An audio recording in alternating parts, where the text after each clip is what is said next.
We will call to order the Board of Election Commissioners of the City of Chicago, constituting ex officio the Electoral Board to hear and pass upon objections to nomination papers of candidates for the offices of Mayor, City Clerk, City Treasurer, and Alderman in the City of Chicago. Good morning. My name is Marisel Hernandez. I'm the chairwoman. Seated to my left is Commissioner Jonathan Swain, and to my right is Commissioner William Kresse. We have no regular motions today, so we'll proceed with the Rule 20 hearings.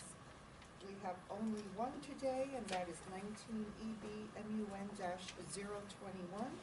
Carisha Cariel, Melvin Gunn, and Ronisha Jobin versus LaShawn K. Ford, candidate for mayor of the City of Chicago. Are the parties here? Yes. Andrew Finko for the objectors. Scott Erdman on behalf of the candidate. Thank you. Okay. Mr. Finko, as the attorney for the objectors, this is your Rule 20 motion, right? Yes, thank you. Okay. The objectors petition was filed with appendix recap sheets for the vast majority of the sheets, if not most, just about every sheet had an appendix recap sheet. The appendix recap sheets are the traditional method for objecting on a signature challenge to line by line, where the voter registration, the voter signatures, address, those type of things are challenged. So that's the that was the traditional method of the objection. There's an additional part of the objection which listed the pattern of fraud, which specifically identified sheet and line numbers of circulators that are alleged to have committed fraud. And the important part, you know, I mean, we did a thorough review of both sections. And I just want to do the fraud, you know, I mean, that's something that I think is pretty apparent. You can see that the pages have the same, this is Brittany Smith, 1594. They're written by the same hand. Brittany Smith, sorry, this one is Zena Harvey, 2335. Same thing. You could see this is the same handwriting on this whole page. Now, the records exam would probably weed out the false signatures, but this is the second part of the objection that was not yet resolved or reviewed by the hearing examiner. And these are the sheets that are listed in the objection. They're identified by circulator and by sheet number. So there are hundreds of sheets that are written in the same handwriting, and the circulators signed as if they had circulated these sheets. I mean, there are hundreds of these sheets that are very, very obvious. So that's part of the objection that has not yet been reviewed by anyone. And I can. I'm sorry, my eyesight. Yeah, I will. I have. Do you have, because These are all in the board's record, and this is a printout. So I have 3 copies of each sheet, but I don't. They're stapled together. If I can provide one for each of the board members, or I can provide one for the council and for 2 for us and 1 for the opposing council. All right, we'll separate these out right now. You know, no, I just want to see. So I just want actually, you know something? If you could just give me a few that you just held up. right. Yeah. You're asserting something that I can't see for myself. Oh, sure, no problem. I'm not saying that you're not creating Let me- more right. I just don't see it for myself. Yeah. That's all. Yeah. Sure,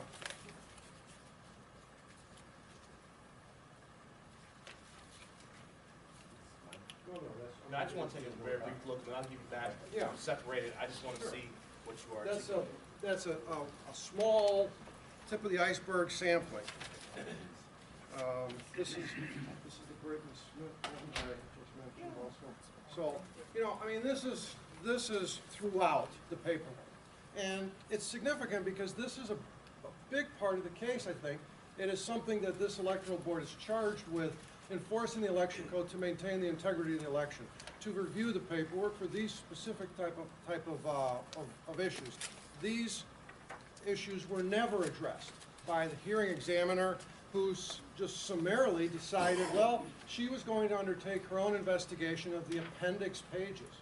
She looked at the appendix recap sheets at home, she did her own fact-finding, and she somehow came up with her own opinions, expert opinions or whatever, that there were some impropriety on the appendix sheets. She said there were some that were copied, some that were not correctly prepared. Well, I think the important inquiry for the hearing examiner and for this electoral board is, what is the validity of the result of that appendix? And the appendix, we're not doing grammar, we're not looking at the handwriting or penmanship type things, or the methodology even of the appendix sheets of how they were prepared, whether they were individual, whether it was one line that said, oh, all of these are challenged for signature. There's different methodologies that can be used to prepare the line by line. What is important is the result of the appendix, if those appendix pages truly state an objection. And I think it's very important to look at the actual signatures that were reviewed. And the summary sheet, which was attached to the motion, is part of the board record. The summary sheet shows that there were 3,368 signatures that were reviewed in the sampling. And so that's an important, that was ordered by the hearing examiner, and sure, I don't disagree that let's do a sampling, that's fine. Well, the sampling confirms 79% of the signatures that were objected to were sustained. There's a sustain rate of 79%. Now, that's not random, that's not luck, that's hard work. And the hard work was done by Mr. Hendon and his team at the Board of Election Commissioners. They were there for the full time period after the filing, to right after the petition was filed till right before the objection was filed. And I have submitted with the Rule 20 the requests to inspect records for his team. And then there's the FOIA log as well, which confirms the people that were on these sheets were in the room and were there. They were reviewing the petitions.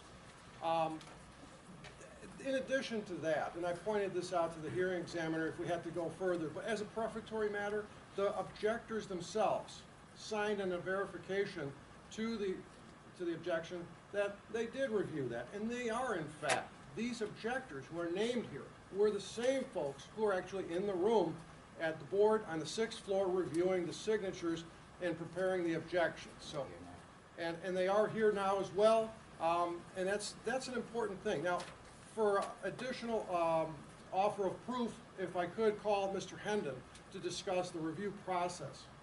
Well, let me, I think what you're asking is to call him as a witness so he could testify, because that's the only way that this would work. That's correct. Do you have, before this, do you have any further arguments, or you'd like to? Sure. Yes, please. So, the other thing was that procedurally, I think, this case, we never reached an evidentiary hearing. We never reached the point of admission of evidence. We never reached the point of having an ability to cross-examine witnesses, to present evidence, to review records, to call experts, whatever we needed to do. This hearing examiner unfortunately took that upon herself. She made these decisions at some ex parte process. We came in at the last status before her, and she had already made up her decision. She had said, oh, I've gone, and the record will confirm this, I've gone through these appendix pages, and I've pulled out a whole bunch of them. She summarizes those in her report. Oh, these are copies, or these are somehow improper, or these other ones are improper. Well, the objector is should have an ability to present evidence, should have an ability to rebut evidence, and the real province of the fact-finding should be borne out through the candidate first presenting whatever the candidate wants to present. We would then be able to review and cross-examine that. The candidate here did file a motion to strike and did file a motion for a preliminary hearing. On the motion for a preliminary hearing, that sort of was not really ruled on, but it was the reason, I think, for the partial records exam. Fine, we went through the partial records exam, that was completed. So it's important to note, and then the motion to strike is what was ultimately decided at the last hearing before the hearing examiner, where she basically said the motion to strike is granted in full, the entire objection is stricken, and we're not going to proceed any further. Procedurally, I think this case was not in the posture where it should have been stricken in its entirety, because the objector did not have an opportunity to present evidence from Mr. Hendon, from the reviewers, the watchers, who were looking at the records of the board and preparing the appendix sheets themselves. Now, and Charles Holliday could corroborate that as well. Now, you know, one other thing I wanted to point out, this is something new that we had. We had a couple of circulators call and say, you know what, I wanted to say something and tell you about those petition sheets that I signed. Jerome Altman called and said, he... Yes, I think that if you would like to have any of the circulators here, that's fine, but we're not, that's all hearsay. I do think that it's a problem. Oh, okay. Oh, I do have affidavits. It's not necessarily me speaking. I'm reading these affidavits of two circulators that say they did not circulate this candidate's petition sheets, and they're testifying to that under oath through an affidavit. So I could tender those if anybody wants to see those, but that is, we were intending to proceed with the pattern of fraud allegation at an evidentiary hearing as well. Now, there's a couple of cases that I've cited from electoral board decisions here. The one that you know, I have some familiarity with was Alita Cruz as a candidate, Paul Stewart versus Alita Cruz. It's 11 EB-MUN 032. And in that situation, I was the representative candidate, and we said, well, this was a shotgun objection. We did the records exam did proceed, and there was a 70% sustain rate. And the electoral board said, well, let me read this exactly.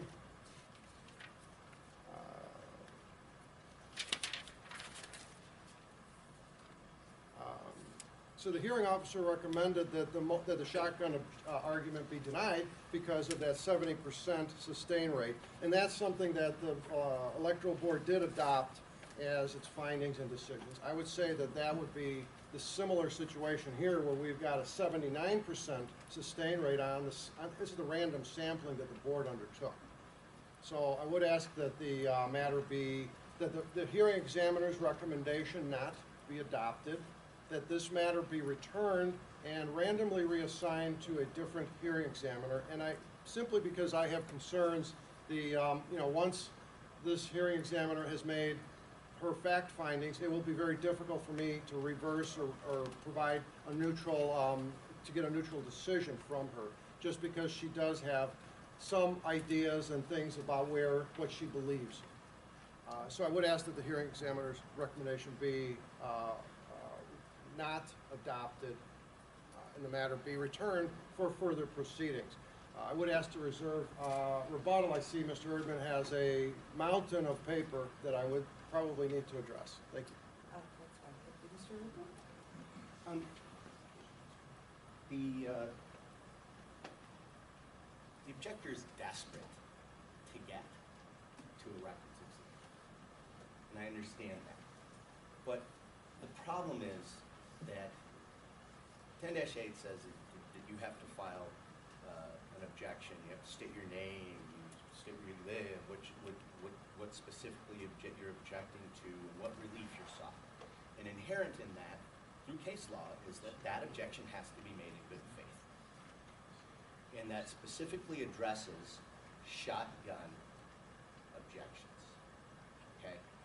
What the objector wants you to believe is that once he files an objection, that the fact that these three objectors signed and swore on the verification page that they did all the work, that's enough. That shields them from any accusation that they've created a shotgun petition. Okay, that's not true. Okay, the cases that he cites as somehow it being the board's policy that no ruling of a shotgun petition is going to lie without a record examination. None of these cases say that. there are cases in here that were sent for a records examination, okay? And then at the end of the records examination, when the records examination, the objection allegations were successful, obviously a objection as to shotgun would fall away, okay? But he wants to create a rule that no matter what you do, you get to go to a records examination, which defeats completely the idea that the candidate has a right to say, look, this is a bad faith objection, you shotgunned it, it's manufactured, okay? And none of the cases that he cited have what we have here, which is extrinsic evidence beyond a sheet and line evaluation that the objector's petition is shotgunned and manufactured and produced out of whole cloth. Now, he can, he can talk about, the expertise of Mr. Hendon and the number of days that they were there, and the sign-in sheets, showing that their team was down there. I looked at the sign-in sheets.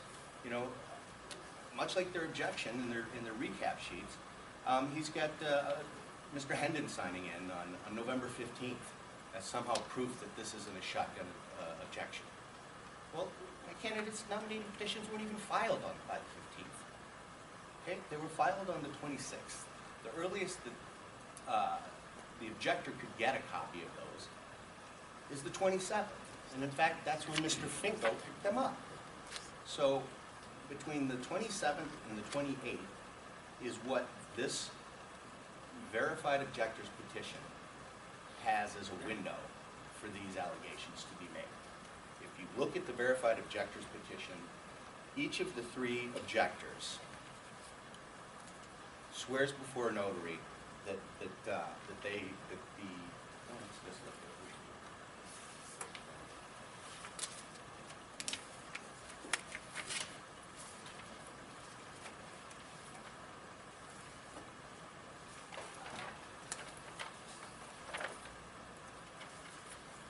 The undersigned objector, being duly sworn under oath, opposes and confirms on personal knowledge and belief that the candidate's nomination papers were reviewed and compared against the voter registration records kept by the Chicago Board of Election Commissioners, and the objections alleged in the objector's petition are made in good faith based upon such review, and the factual statements in the objections petition are true and correct to the best of the undersigned's knowledge and belief, except as to matters therein stated to be on information and belief, and as to such matters the undersigned believes the same to be true and correct. Renisha Dobine, subscribed and sworn November 28th. Okay? Melvin Gunn, subscribed and sworn November 28th. Kresse Cariel, subscribed and sworn November 28th. We've created the window that this review could have taken place in. Okay? And it's the 27th and the 28th. So either they did all of it in the 27th and the 28th, or you have a verified objector who lied under oath because they signed this on the 28th and swore that the entire thing was the product of their investigation and that they verified the facts of the objection. Okay? So if you look at what happened on the 27th and 28th, it has nothing to do with what the rest of these sheets that they produced.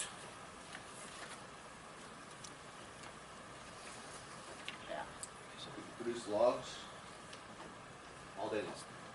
They don't say anything about what happened on the 27th or the 28th. They're meaningless. Now, you get the first 4 lines there where people were active, on the 26th, after Mr. Hendon's evidently precognitive, attempt to start the process back on November 15th. Then we jump to the 26th. The candidates' petitions weren't even available on the 26th. You filed them on the 26th. The board had to scan and make those available. People had to request them and then come pick them up. So then you have the 27th. And highlighted in yellow are where we have issues. Okay. Alma Smith was down there on the 27th. She was looking at the original nominating papers of candidate Dorothy Brown, of Jamal Green, of Roger Washington, Ricky Hendon was down there checking voter registrations and looking at original nomination papers of the candidate. He didn't say which one, that's what he claimed he was down there for. Renisha Dobin is down on the 27th, looking at the original nominating papers of the candidate, Jamal Green. Then you have Renisha also, the same day, looking at the nominating papers of candidate Roger L. Washington. Okay. Nina Stoner on the 27th. She's looking at Michael Scott for mayor petitions. She's looking at Roger Washington of the 24th Ward's petitions. Okay. Renisha Dubin, again on the 27th, looking at Corianne Heights Clark mayor petition, is what the sheet says. Mr. Hendon's back on the 28th, hard at work on this objection, and doing that by looking at the candidate sheets of Michael L. Scott, Roger Washington, and Amaria Enda. Okay? So absent those, we've got Renisha looking at the original nominating papers of LaShawn Ford, not a working copy in front of a terminal. You've got Renisha then moving to a terminal. You've got Carisha Cariel at a terminal. Sheridan J. Freeman at a terminal. And then on the 28th, also you have Ricky, Renisha, Nina, Melvin, Jordan with an unreadable last name, and Corey Bilbro examining voter registrations. 45,000 signatures on this petition that were supposedly reviewed on the 27th and the 28th. Okay? And we've got objections to lines in Mr. Ford's petition that claim that these signers signed other petitions at certain sheets and lines. Okay, so those objections cover Mr. McCarthy's petitions, Mr. Wilson's petitions, Ms. Preckwinkle's petitions, Ms. Lightfoot's petitions, the Tycoon's petitions. Okay? About 500,000 signatures that would supposedly have had to been, looked at to gather the information to make this claim that people who signed Mr. Ford's petition also signed these other ones. Okay? 500,000. Okay? Maybe they did that work beforehand. Maybe they got themselves a little database of the 500,000 signatures, got that ready. Well, that still doesn't explain the candidate who filed on the very last day with my candidate for another 50,000 signatures that somehow got reviewed that same 2-day period by the objector, and then, and then compared to his 45,000, and then come up with these verified allegations. Okay.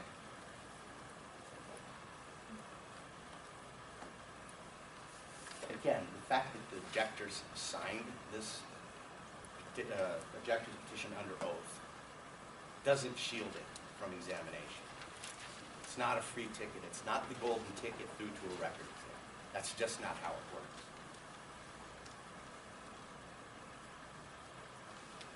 The objector has a problem with the hearing officer looking at what was placed into the record. Okay. The very first day, that's the first thing we did. Exhibit 1, nominating petitions of LaShawn K. Ford. Exhibit number 2, the objector's petition, which includes all of these recap sheets. Those were placed before the board via the hearing officer. They're placed in front of the hearing officer, and she has every right to look at them. And in fact, the idea that if she looked at them before the initial hearing or during the hearing, outside of the presence of counsel, is somehow an ex parte process. Well, an ex parte requires a communication with somebody else, and she didn't communicate with anybody else. She didn't communicate with me unless counsel wants to claim that she communicated with him. No, that's not what I'm saying. Then the fact that she looked at these on her own, is it his idea that every hearing officer should be denied the ability to even look at the documents that have been submitted into evidence in their case? and that if they do look at them, it has to be at a hearing, and we all have to sit at the table while the hearing officer looks through the thousands of pages of recap sheets and petitions. You know, it's not what it means. Okay. You know, Kenan wants to say, oh, Stewart v. Cruz, I was part of that. You know, somehow that case stands for the fact that you can't defeat a shotgun, approve a shotgun petition unless you do the entire records exam. It's simply not true. That's not how it works. You put the evidence before the board and say, this is our evidence of shotgun hearing. Okay? And the board does not require this, statute does not require this, case law does not require that the only way that you can defeat a shotgun objection is to go through to the records exam. So if that's what his logic is, let's examine them. There is no deterrent to making a shotgun objection, because you got the golden ticket that the objectors say everyone gets merely by signing the back of the objector's petition. I've got the golden ticket, we're going to the records exam. And what are we going to do there? We're going to have the records exam, and then we'll find out if all of the crap that we threw up against the wall is lucky enough for us to knock this candidate off. Okay?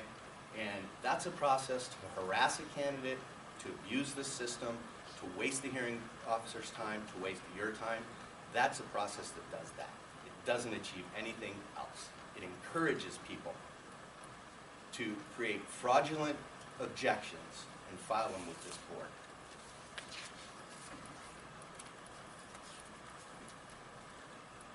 The objector has made these objections and arguments, and he's created these contradictions within his own world. The hearing officer can't be a finder of facts. She can't look for facts, but she can decide what's a fact. She's the fact finder, but she can't find facts. Okay? You know, the documents get entered into evidence on the very first hearing without any objection from the objectors, but she can't look at them.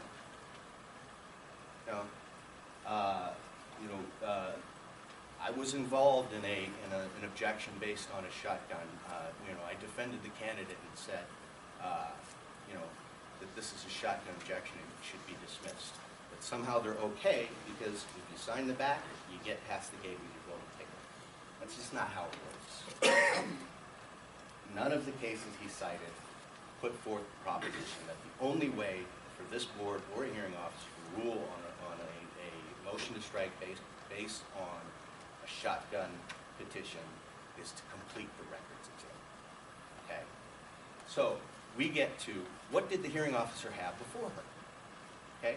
She had the recap sheets. She had the objection as filed by the objectors, as sworn to by the objectors, and admitted into evidence without any objection on their part. Okay, so I have 10 sheets that I want you to look at.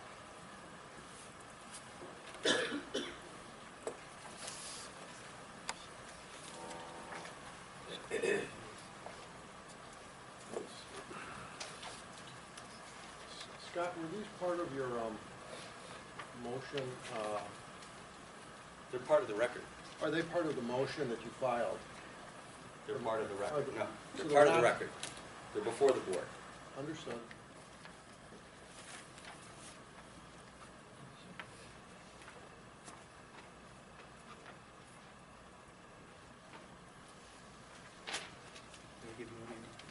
No, you gave me this. What's that?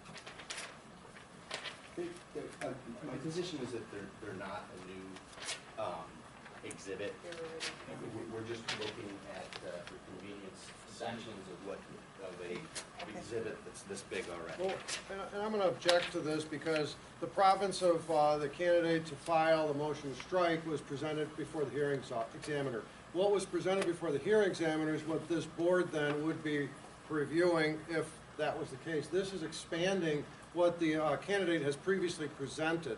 And in fact, You also have been trying to expand and add others. And I would comment that this is not an expansion. Yeah, of and anything. I'm going I I think it's proper to allow and review in the context of, the year 20, and in context of what is being requested, here, so let's just, So if I may let the record reflect, that Mr. Urban is handing the commissioners packets of copies of appendix recapitulation sheets for demonstrative purposes, and Mr. Urban, I would ask that you be specific about the page numbers, sheet numbers indicated on the top when referring to the various packets. When referring to the packets. So that we know Yes. which the corresponding sheets are in the objector's petition.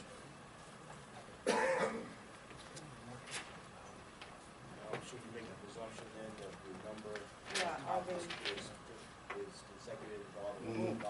We should not, okay, that's, because, well, because, yeah. that, you know, based on pulling them out, and we'll get to why, this is how they're put together. Well, When reviewing, if that's the case, then I think we will probably need to mark them. Well, I was gonna say, do these, each of these packets refer to the pages that the hearing officer referred to in the recommendations? no, but they were referred to again and again within the arguments over the motion to strike, within the arguments for the Rule 1B16 motion.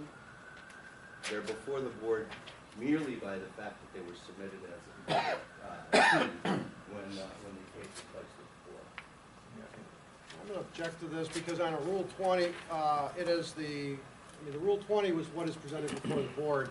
Mr. Urban did not file a response and didn't provide anything in advance of this hearing, did not actually present these arguments at the hearing officer level, and I think that's what this board should be looking at, is what was presented to this hearing examiner by the candidate. This right now is far in excess of what was reviewed by the hearing examiner. I would ask that the board hold off on a review of the appendix pages at this point, because that's not part of the Rule 20. I think, What I would say, Madam Chair, is that Rule 20, paragraph E, does give the commissioners the discretion to allow for purposes of fairness, any new evidence or argument. I totally agree. And this isn't new. This has been before the objectors since day one. Okay? So, I told the board that I was going to give you 10 sheets, and I have, because the packet with 2203 on top, it's one sheet. If you guys have an order, I'd be glad to. I But, think that's a good way to So, approach it. so 2203 is merely photocopies of one sheet.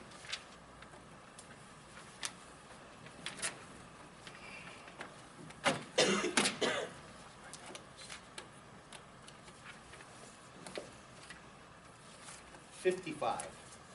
Man, I just need some clarity, I'm sorry. Are you suggesting that 2203, saying it's photocopies of one sheet, is packed in one sheet? Are you saying Yes. Are you saying that every sheet in this clipped packet is the same? It's from the same original sheet.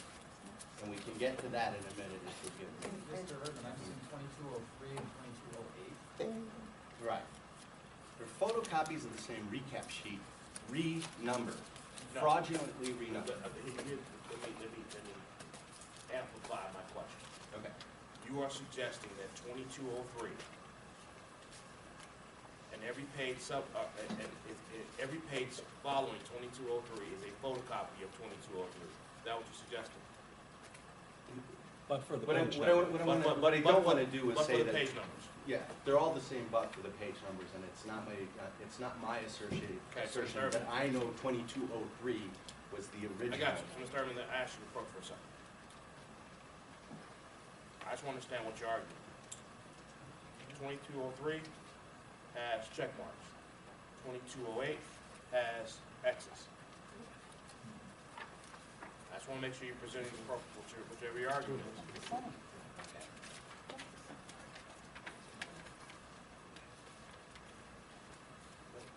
What I see is that many of the sheets in here do appear to be the same, but there is a Uh, chart that appears to be different. I got you. Okay, so I would submit to the I board wanna know what that these- what these are. 2208, I just submit it, but I'd be more than glad to.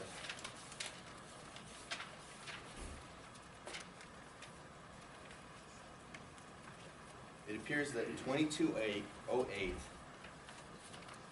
is inadvertently included and reduces that pile of photocopied sheets from 55 to 54. And there's some others that seem to be different on its. And we can get to that. Okay? So, the next packet, if you want to go to, it's very poorly written, it looks like 259.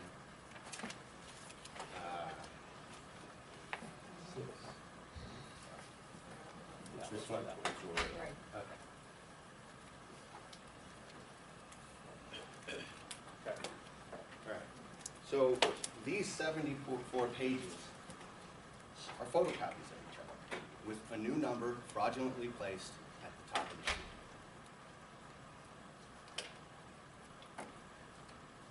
The next pile that I'm looking at is 2269.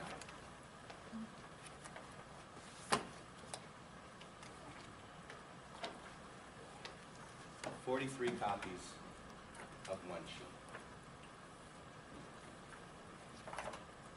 2226, which interestingly enough has an objection made above line 1 to who knows what. 34 copies of a single sheet. Which number was that again? 2226 is the sheet number on top of the stack. Yeah, a lot.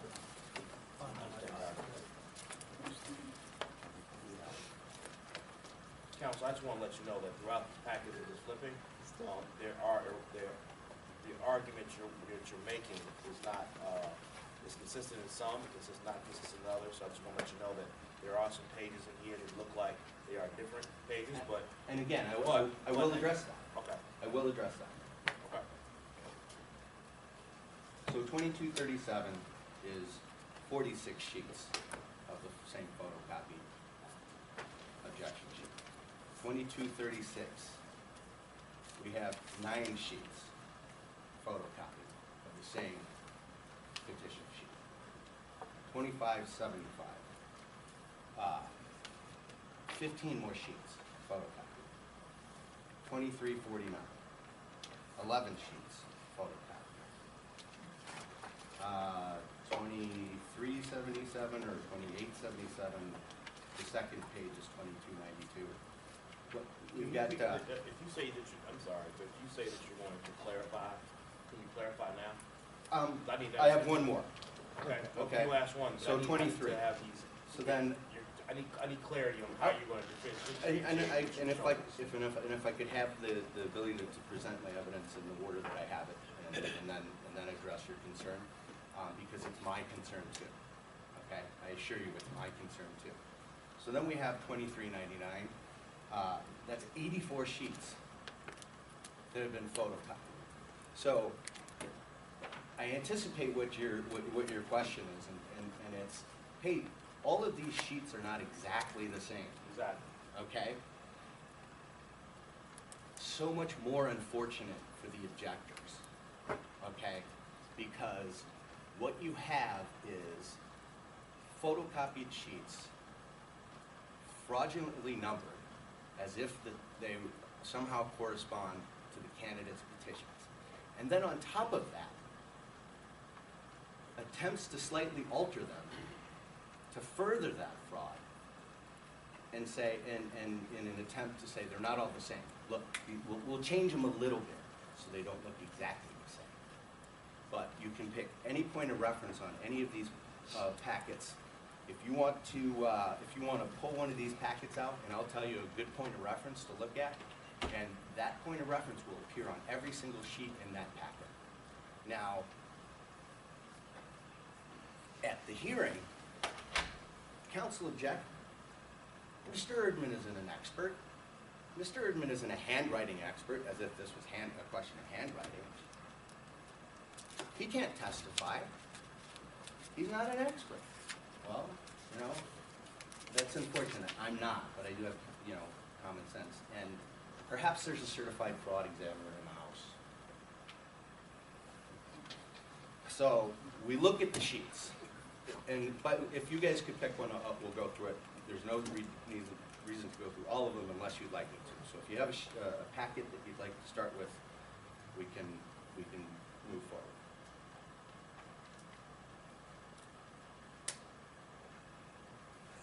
I'm good. I understand the point.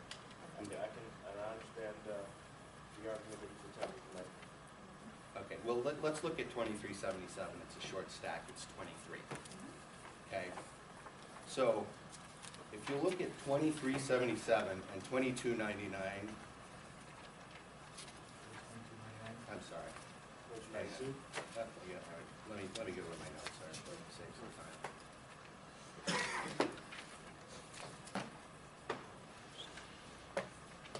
So 2237. So in line 1, column B, and you can flip through quickly and look at this, you've got that distinctive X where the top of each of the X, the little hook appears above the line. Okay, it breaks over the top of the line. 2231. Not 2377. I'm sorry, go ahead, Councilman. So if you flip through, it's clear that those two X's in column A and B, without looking at the rest of it, is the anchor for these sheets. You can go as fast as you want, you can go as slow as you want, but they're there. Every single sheet. Okay. If you go back to 2237, you'll notice that there's, you know, a fuzziness in the copy of the top two. Well, I believe that's based on whiteout on the sheet. But then again, I'm not a certified fraud examiner. If you go to 2220 and compare it to 2217 and look at line 6. Is that from the same packet? Yes, yeah, we're just dealing with the one packet for convenience. So if you go to line 6 on 2220, it's like the third or fourth page in, you'll see that column B is not checked. Okay. If you go to 2217, which is the next one, go to 6. It's checked there. Okay. But if you go down to 11, 12, and 14, you'll find that the exact same copy appears with the exact same boxes left unchecked. If you go to 2260, here we have the exact same boxes left unchecked as we saw in 2220. So maybe those objections just, you know, happen to match up on those two, you know, nominating petition sheets. Maybe they did. But then you look at 2214. Oh, same pattern. Same failure to make the objections on those. You go to 2213, you have the same photocopied sheet with other X's added in. Okay, so again, not only do you have fraudulent copying of these objectors' petition sheets. Then they further the fraud by attempting to alter them to deceive. So I told you there was giving you 10 sheets, and I gave you 10 sheets. They're just all photocopies of them, and by my count, it's 460 sheets. Now, again, just like when I was in front of the hearing officer, I'm not saying that that's all there is. That's all the time I had. I was still finding them when I left my office last night. Okay, I found more this morning. Okay, but these are the ones that I actually put together and had time to have someone make copies for me so I can present to the board. So, you know, if you go back to his motion to strike, okay, this isn't the only thing. There were multiple allegations that put together the case that this was a shotgun petition. We had 60 sheets where objections were made on more lines than there were signatures on the petition sheets. We had sheets where someone just took as you can see, the objectors' recap sheets go 1 through 25. Sat down and put an X in every single box, all the way from 1 through 25. Okay, so they wanted to object to circulator improprieties, and the objector wants to read from affidavits. We should have been able to bring people in. Well, you get to do that if you comply with 10-A. You have to fully apprise the candidate as to what your objections are. And when we looked at that, the hearing officer made the call. And we took what we presented was the objection, paragraphs 15 and 16 is where this pattern of fraud objection lives. 15 and 16. And they provided a handy chart here. And I took, Where is that in the objector's petition on page 5, paragraphs 15 and 16. So we presented a look at the Zena Harvey one, because that was the paragraph with the most sheets indicated. And these were placed up there at the objector's choice. He chose as indications that this candidate's circulators had somehow committed fraud. What section of the petition are you referencing now? The objector's petition, paragraphs 15 and 16. Top of page 5. Got it. Okay, got it. So the second name down is Zena Harvey, and I chose her because she had the most. Of the 37 sheets listed in this chart by objector as somehow proof that they've fully placed the candidate on notices to what their objections are, vis-a-vis Zena Harvey as a circulator. Okay, there's 37 of them. On 21 of the sheets, there's no reference whatsoever at the bottom of the page as to circulator irregularities. That somehow this puts us on notice. There's nothing down there. Okay? On 2 of the sheets, there weren't even any objections. No sheet line objections whatsoever. So the argument put forth by the candidate was that this does not put the candidate on notice of a pattern of fraud because it doesn't give us a pattern of anything. It gives us a pattern of misinformation in paragraph 15. We have sheets in that paragraph that wasn't circulated by this circulator. And one of them, 2424, is a photocopy of 2422. So that was placed before the record exam, or the hearing officer, and she decided, as is her right, to strike that portion of the objector's petition because it didn't provide enough information to place the candidate on notice as to what this packet fraud was.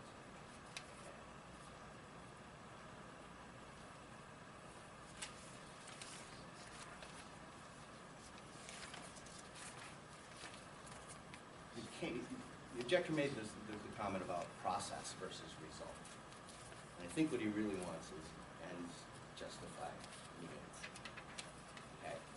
And again, he wants to put this pile of fraud and inaccuracies and incompleteness in front of the board and say, I have 3 people who signed down below and notarized and swore to the facts within this, so I get a golden ticket to the records exam.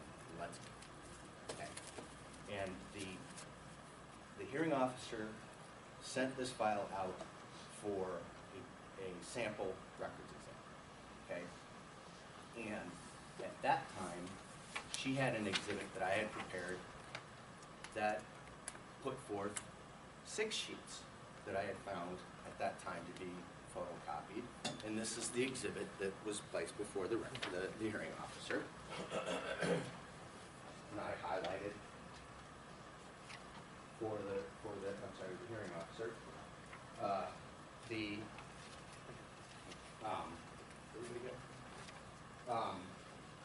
the fact that these were photocopies. Now, when she sat down at the table when we came back from the sample records exam, she immediately informed everybody, look, I've looked at these. I grabbed the first, they're in folders, they're right here, you can see the condition that they're in. Bunches of them are in folders. She said, I grabbed one and started flipping through them, and they were photocopies of each other. So at that point, based on all of the evidence of the shotgun that I had presented, sheets where under other, a line was drawn from the very top of the column all the way down into the portion of the recap sheet where you lodge circulator inconsistencies. All the way down. Fraud. All the way down. Same signature. Column D. Pages where column D. Signer's address missing or incomplete. Checked all the way down. Every single one. Attached with the petition sheets that clearly showed addresses clearly printed on the petition sheet. So, I have a question. Excuse me. The random sample sustained signatures are what rate? I know he argued 70 something. I had reported to you 67. 7. What I would like to know is, Mr. Erdman, do you have any, in the Rule 20 motion, page 5, the objectors claim there were 2,652 lines sustained and 716 lines overruled in the random sample. Do you agree with those numbers? I do not, because I was not given a report that showed lines. The one that was presented with the Rule 20 is the first time that I saw that one that actually had lines. Either here or there. So we're anywhere between 67 and 70. 79. 78, 79. So we're somewhere in that space, right? So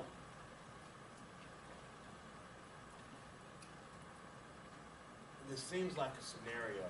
Your argument, as I hear it, is we should not allow the record exam because these were done in bad faith. But the sampling that went forth shows that the petitions the signatures are being sustained at a rate of 70-some%. So how do you reconcile that?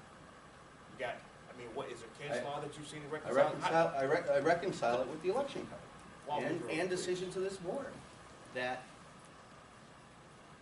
the objector's petition shall give the objector's name and residence address and shall state fully the nature of the objections to the certificate of nomination or nomination papers or petitions in question, and shall state the interest of the objector and shall state what relief is requested of the Electoral Board. So, part of that, and it's been recognized again and again by this board, is that objection has to be made in good faith, period. Absolute settled law that when a candidate files his nominating petitions, every single signature on that sheet is accepted as valid until contested and proven otherwise, okay? And that's what the objector wants you to do. He wants to run through and run past everything with his golden ticket to get to the records exam. But he can't. First, if it's questioned, he has to establish that his objection was made in good faith. And if he did not make a good faith objection, he doesn't get to test the veracity of his sheet and line objections In total. at all, period. He's, you know, So your point is, I hear you correctly, is that bad faith pleadings trump bad petitions. absolutely. That's what the code says. That the only way you can get to examine the nominating petitions is to file a good faith objection. I'll strike twice, right? Pardon? Nah, I strike that one.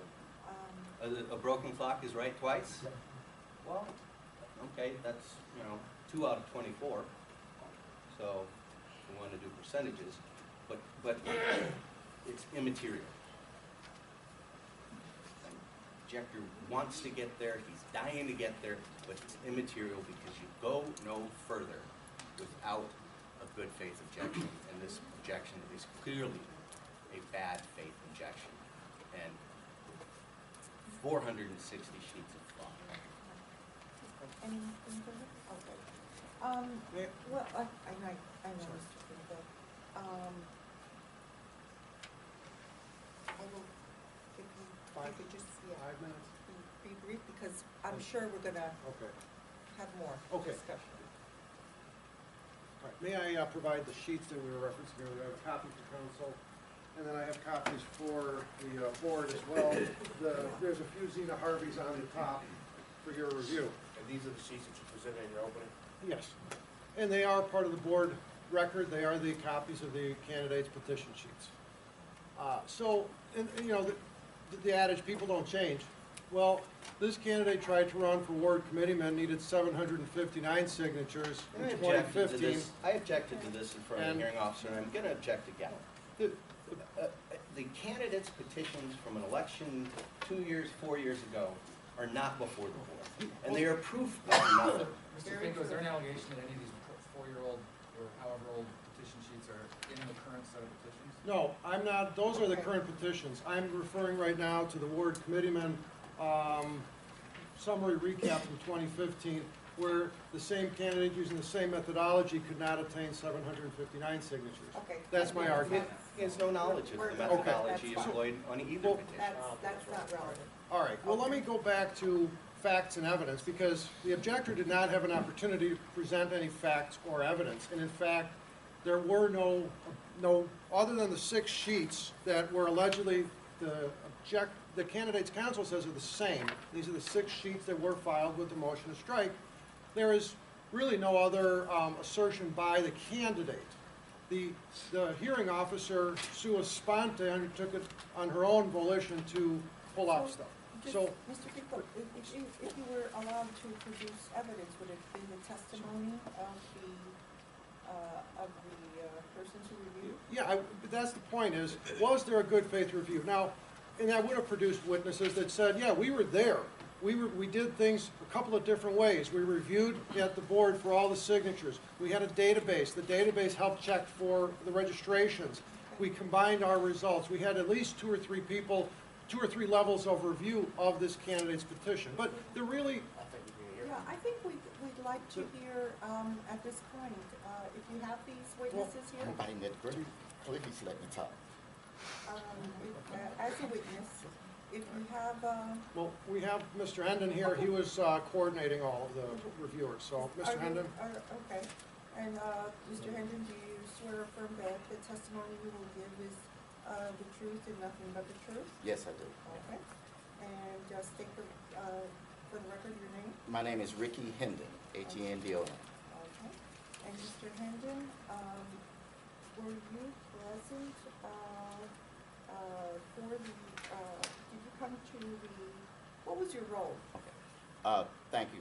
First, I just wanted to say, the esteemed attorneys pointed to one day that I signed in on the 15th. You can't be, Okay, well, I signed in a lot. I was in the Board of Elections more than any other human being, period, that wasn't working there. Well, is it true that, is there any question that the petition was filed on the 26th, made available to Mr. Finko on the 27th, so you basically had the 27th and the 28th to review? Your Honor, I wanted to address that in the argument too. That's not correct. There was additional We're in time for we're in review. the middle of so- Mr. Hernandez's testimony. Let's Counsel can make just argument. ask Okay. Mr. Henry. We had about 50 people working that week, working on this petition. The sign-in sheet doesn't even reflect everybody that was there. In fact, we got a second list of sign-in sheets from the board for some additional people that were there. We had, Danny, can I stop for one moment, because I don't think that, for me, the Oh. chair's question was not answered. What was your role in this process? I- You're not an objector. right, For the I record, was, what's your role? I was a supervisor, the main person that In brought, charge of? in charge of, yes. In charge of what? please? In charge of the records, and in charge of looking at the objection itself, looking at the petitions and formulating the objection. Okay, so were you responsible for completing the recap sheets? Some of them, but Some not all of them. Right, Not all of them? correct. We had, if I can explain, we have, I learned from Richard Barnett. The first step is to get them, and what we can do from home, looking up registrations. We bought the app from Greenlaw, I believe that's his name, and they look up registrations, they look up out of districts, and you put them on the sheets. That was one group of people, okay, the first group of people. They did the things off the app and things you could do from home. Then we had a group of people, about 25, at the Board of Elections. First thing we tell them is look it up by address. Then we have them look it up by name. And they would check the appropriate box. And when you said we had 25 people at the Board of Elections, specifically looking at the candidates' petitions, or? Yeah, we had finished any other work that we had, and I believe LaShawn Ford's was the last one. So even though records show we looked at more than one candidate, we looked at pretty much one at a time. Sometimes we split into two teams, but that's about it, because you get too confused. So we had about 20 people looking at LaShawn Ford's. We had other people looking at them at a different location, at home and other places. We had a team looking at them from, and I brought the, if I could. This is the printout from The the app. software, the From review the software. software app. That's a partial, we just brought a few pages. This was done at 5120 South King Drive. So that was a third set of people. And every time it was a different set of people, we'd also do quality control, and they would go behind the worker, because some of the workers were not as experienced, and we would find things that they missed. So yes, there are checks marks added in and X's added in, because as people found something that they missed, they put the check mark there. As far as whiteout go, if we found something where they were wrong, we whited it out. And it was, 4 sets of review, so there was always additional things put on the objection sheet as someone found something that someone missed. So there were 4 sets of review. What specifically did you review these objector sheets? Yes, I reviewed the objector Did you sheet. review each and every one of these objector sheets? I couldn't honestly say I reviewed each and every one. It was 2,700 pages, 2,740 pages. So there were 3 or 4 of us who, what would you call it, culminated it and put it all together. But I cannot honestly say I reviewed every single one. Just for the record, to make sure, the people that were Yes. reviewing things off-site using the app, Yes, that app does not allow access to signatures, correct? that is correct. So the objections in column B, that signer's signature is not genuine, none of those could be brought about by people that were working on using the app? That's correct. Those were done by people at the Board of Elections. And many of them are here right now, Your Honor. We brought them here. We brought the people who looked at them here. We also have the team that looked at them at 5120 South King Drive. They're here. So we brought the different sets of people here. If I may, going to the hearing officer's recommendation at the bottom of page 8, she noted that at the hearing on the 27th,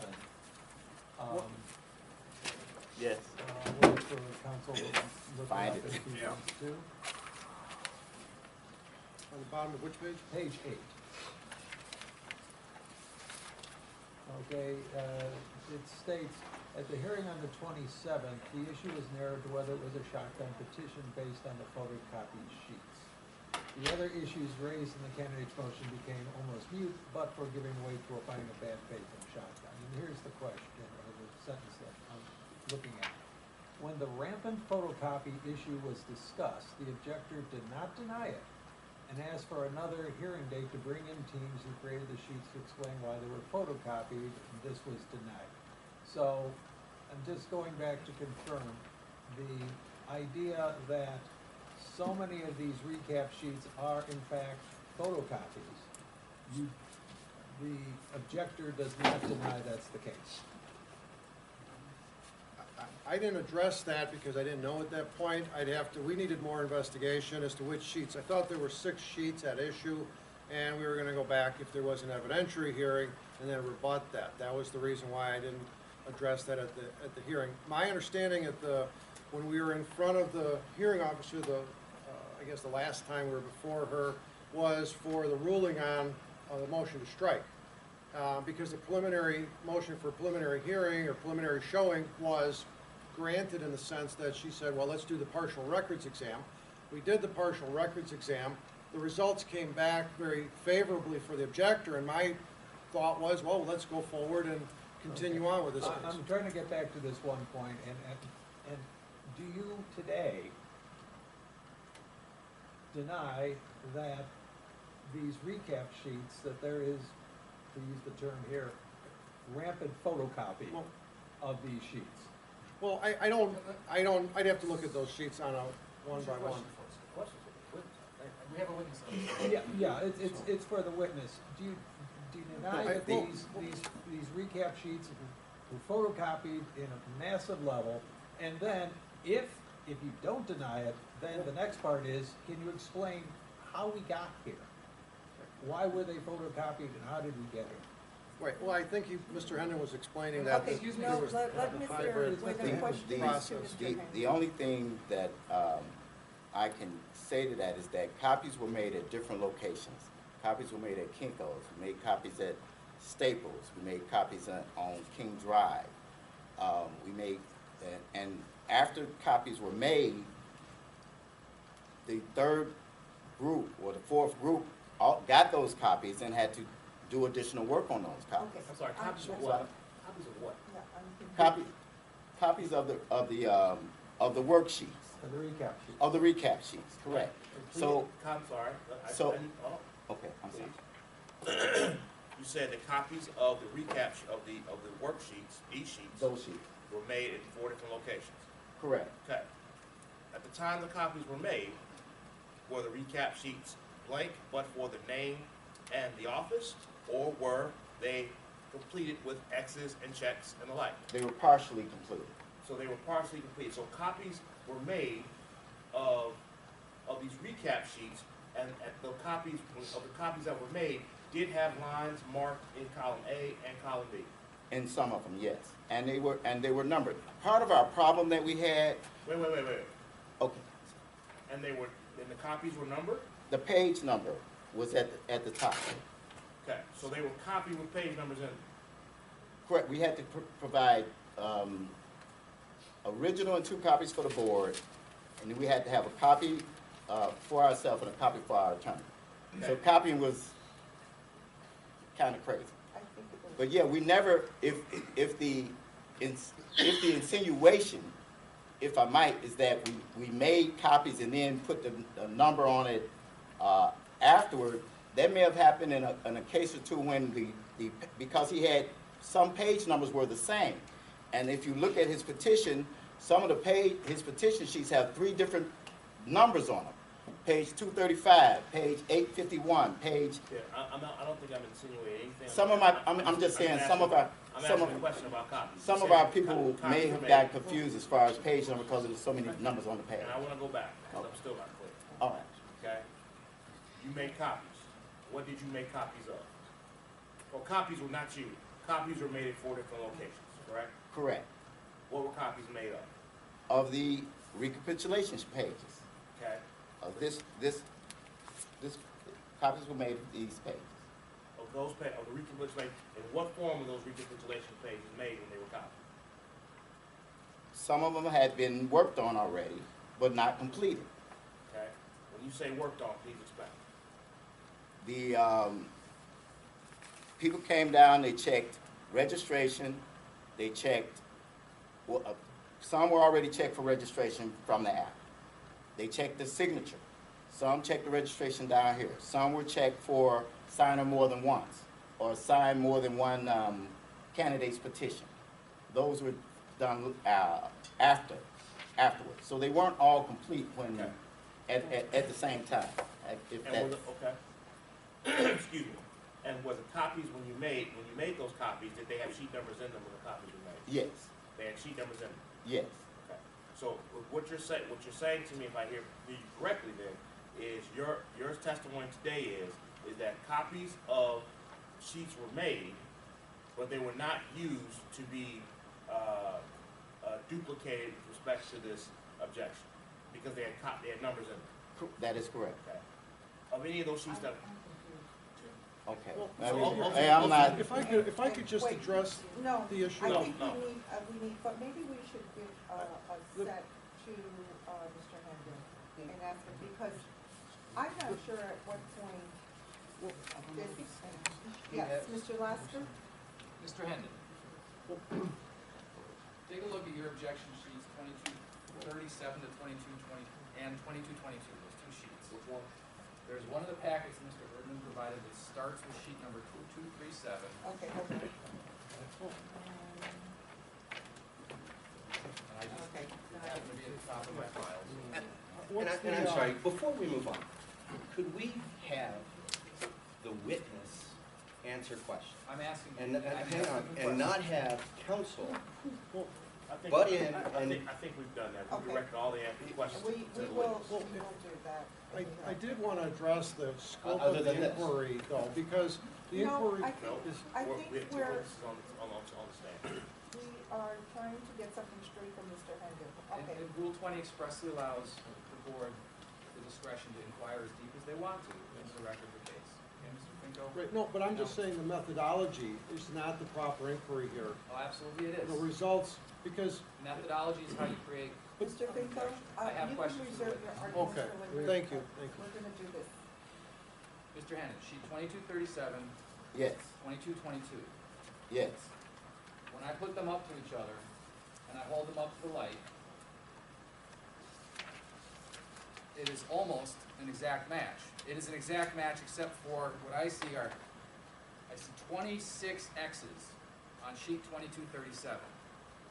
Of those 26 X's, 22 of them are absolutely identical in mirror image when I hold them up to the light to the X's on sheet 2222. There are 4 differences. But otherwise, sir, these are 2 photocopied sheets with only 4 different X's. So as I am, as you know, someone who used to represent a lot of objectors, and I put together these objections. The methodology, traditionally, is that you have a blank appendix sheet when you're sitting at the computer and you're going line by line and you're making your X for each signature as you're reviewing each signature. I would like you to please explain how these 2 different photocopies, which obviously had to be photocopied before the objection was complete, because they're 2 separate pages in the objection, please explain the methodology and the good faith behind how these, you clearly started off the analysis with check marks already in the boxes. right. Explain, please, the methodology and good faith as to how these 2 sheets, which are clearly photocopies of each other, even if you're not a certified document analyst, how is that done in good faith? Because that's not the methodology I'm used to. I do not, I see, you mentioned line 6 I mean, No. I'm looking at line 6. There is a check mark in line 6 for, That's one of the 4 differences. There's a difference on line 6, line 11, line 12, and line 13. But other than that, they are all, I'm telling you, mirror images. Every little hook on every little X lines up perfectly. Can you explain it? Explain that, please. I cannot explain that. Because I will tell you that there are some discrepancies in these stacks that Mr. Erdman provided today. But for the most part, you hold them up to the light, sir, and they're identical. And that's, I need to know how that's done in good faith. Well, as I said, I did not make all the copies and all that, so I cannot explain that to your satisfaction. Well, Obviously, I don't. 3 named objectors have sworn under oath that they believe these to be legitimate, honest, They may and not have true. seen, I'm not saying, I don't think there's ever been a filing in which the objectors saw every page. And I said I didn't see every page, so I couldn't answer that. Well, you stated that you were in charge of quality control, you stated that you supervised people, you also stated that you did review a large number of objection sheets, of recap sheets. Correct. Are you saying now that you don't know how these recap sheets are so similar and sometimes identical? I'm saying that I did not, I said earlier, I would never sit here and say I saw every page. I did not. It was a rush at the end. And I had to depend on other people to make copies and put the whole thing together. So I can't sit here and say I saw every sheet, because that would not be true. There's a lot of sheets involved. Do we have any witnesses in the room Well, who there can were explain with good faith how 2,700. you start off with the Well, sheet that's already filled in Well, as compared to the traditional methodology where you go line by line and make the X's one by one? no. Okay, so Mr. That's- Finko, are there any, Sure. that was going to be my witness, is there any, do you have anyone who could testify as Can- to, these particular sheets? No, we had teams, and Mr. No, Hendon said. I don't want an explanation of what teams you had, I just wanna know, do you have any witnesses today who can testify as The- to the- any of these that, were filled out? The teams were working on a fast basis, they were not keeping track of That which was a yes or sheets- no question. I No, understand. No, they don't keep track of individual sheets that they Do- reviewed. Okay, so you have no one here to testify as to, I filled out these sheets. I Okay. don't have somebody right now, because these are sheets that were not previously raised by Mr. Erdman before the hearing Well, examiner. I These think- were brought up today. Okay, Mr. Finko, I think everybody here Well- was aware of what the issues are here and the allegations of, shotgun, objections. There was 6 I- sheets that were raised only. Okay. 6. That's all that was raised before the hearing examiner.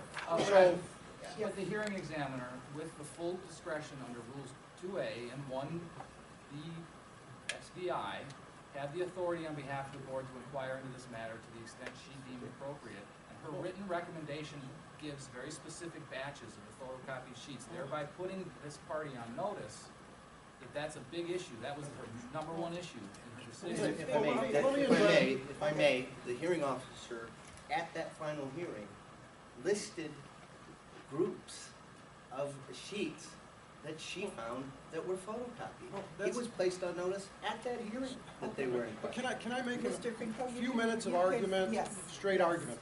Thank you. So this, the candidate is focusing in on penmanship rather than content, okay? Penmanship versus content. Right now, there is no specific methodology for how an appendix page should look, or how it should be, what content or whatever it should, what format or wording it should have on it, how the X's or the check marks should be written.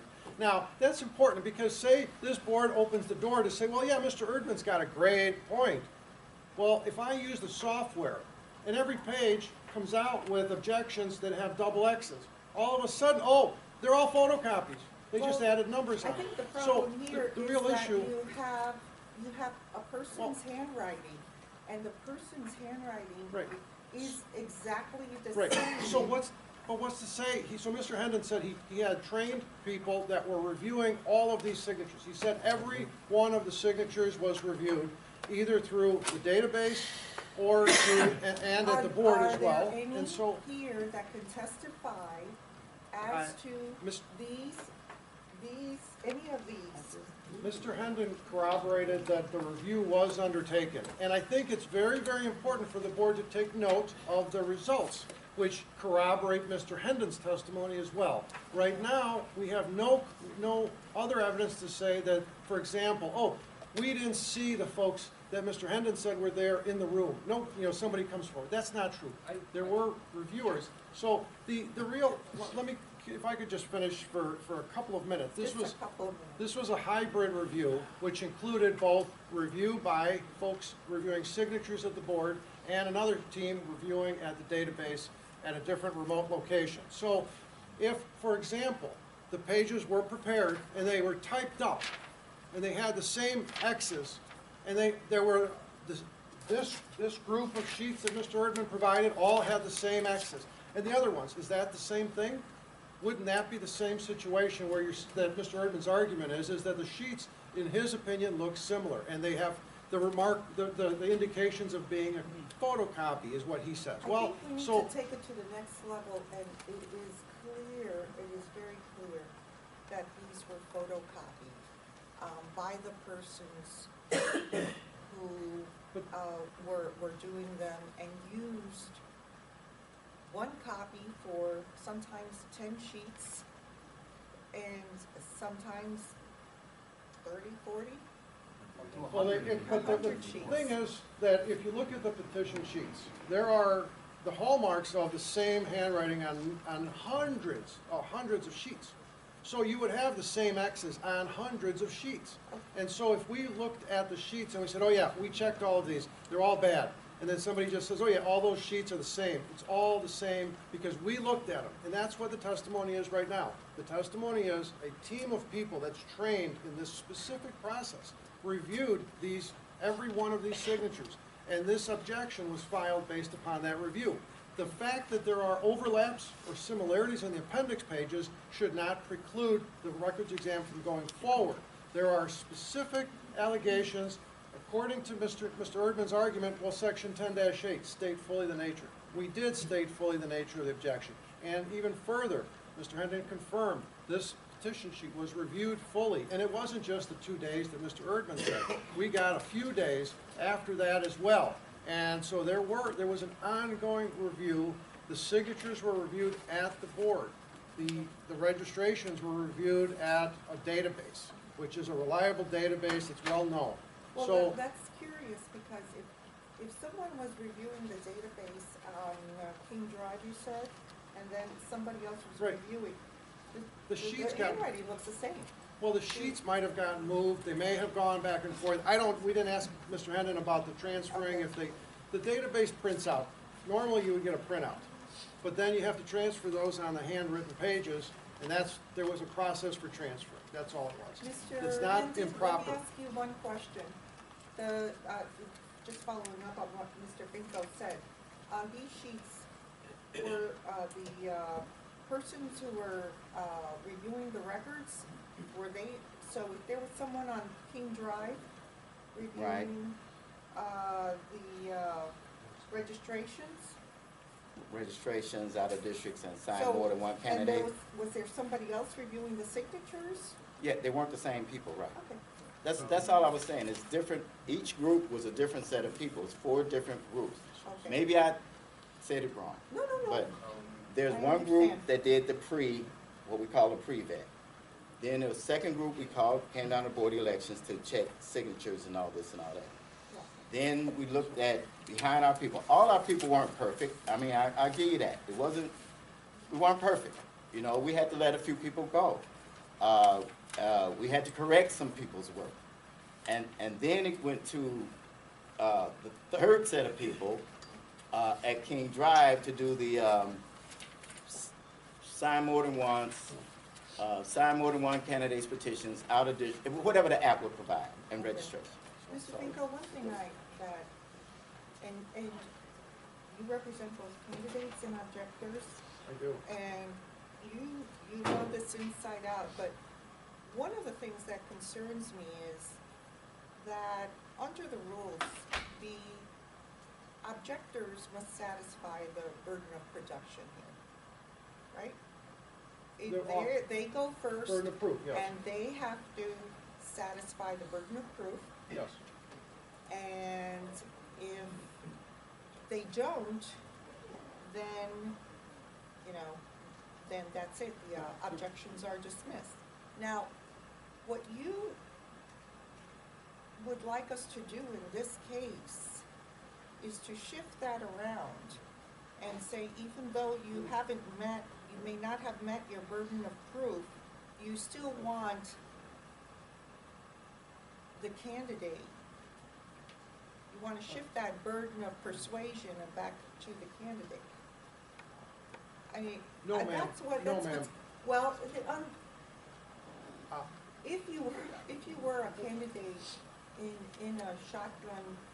I was. I know. I did an objection in Alita Then- Cruz's case. Exactly. So, in that case, I- you would be arguing that the shotgun objection must be decided first before we go further, right? If they're good objections. So the rules say that under B 15 or 14, whatever that section is in the rules, it says that on a motion of the party, a objector can be shown, can be asked to I'm produce. sorry, can we have the witness return to the stand, please? He's under oath and he's testifying, Mr. he hasn't been released. Can we I haven't had a chance to question him. Mr. Please, Yeah. can we have him return to Okay, his chair? Mr. Hernandez, I don't think you can, Oh, I'm sorry. She that's was fine, trying, if you would just.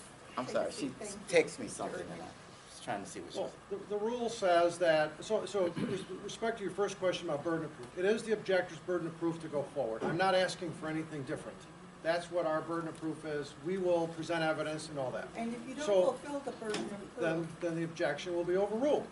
That's the way the board has historically ruled. So, as far as the rule about the preliminary showing, and that's based on Daniel versus Daly, I think that's the one case that sort of had an argument about shotgun, and then they said, well, you know, the objector has to come forward and show an offer of proof, and that's what it was. We have an offer of proof, both through Mr. Hendon's testimony that says, he stated unequivocally, this petition sheet was reviewed. It's reviewed by multiple teams. It was completed the objections were completed based upon that review.